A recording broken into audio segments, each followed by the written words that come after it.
ஒன்று கொரிந்தியர் அதிகாரம் 4.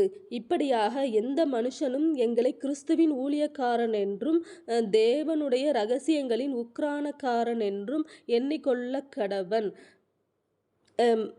மேலும் உக்ரானக்காரன் உண்மையுள்ளவனென்று காணப்படுவது அவசியமாம். ஆயினும் நான் உங்களாலேயாவது மனுஷருடைய நியாய நாளின் விசாரணையிலேயாவது தீர்ப்பை பெறுவது எனக்கு மிகவும் அற்ப காரியமாயிருக்கிறது.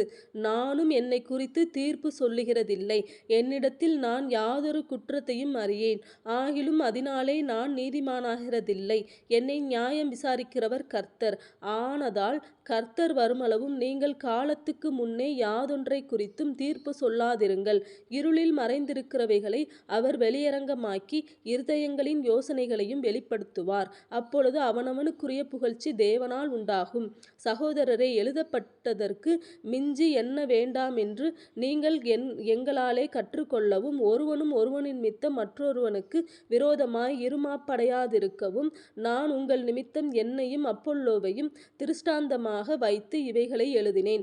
அன்றியும் உன்னை விசேஷித்தவனாகும்படி செய்கிறவர் யார்? உனக்கு உண்டாயிருக்கிறவைகளில் நீ பெற்றுக்கொள்ளாதது யாது? நீ பெற்றுக்கொண்டவனானால் பெற்றுக்கொள்ளாதவன் போல் ஏன் மேன்மை பாராட்டுகிறாய்?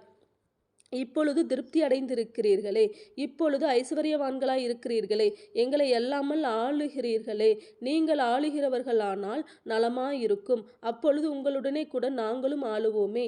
எங்களுக்கு தோன்றுகிறபடி தேவன் அப்போஸ்தலர்களாகிய எங்களை மரணத்துக்கு குறிக்கப்பட்டவர்களைப் போல கடைசியானவர்களாய் காணப்பட பண்ணினார்.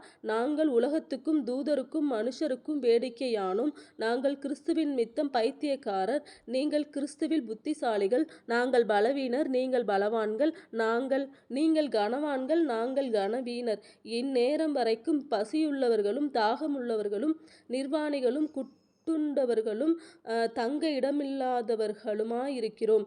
எங்கள் கைகளினாலே வேலை செய்து பாடுபடுகிறோம், வையப்பட்டு ஆசீர்வதிக்கப்படுகிறோம், துன்பப்பட்டு சகிக்கிறோம், தூசிக்கப்பட்டு வேண்டிக் கொள்ளுகிறோம். இந்நாள் வரைக்கும் உலகத்தின் குப்பையைப் போலவும் எல்லாரும் துடைத்து போடுகிற அழுக்கைப் போலவுமானோம். உங்களை வெட்கப்படுத்தும்படிக்கு நான் இவைகளை எழுதவில்லை.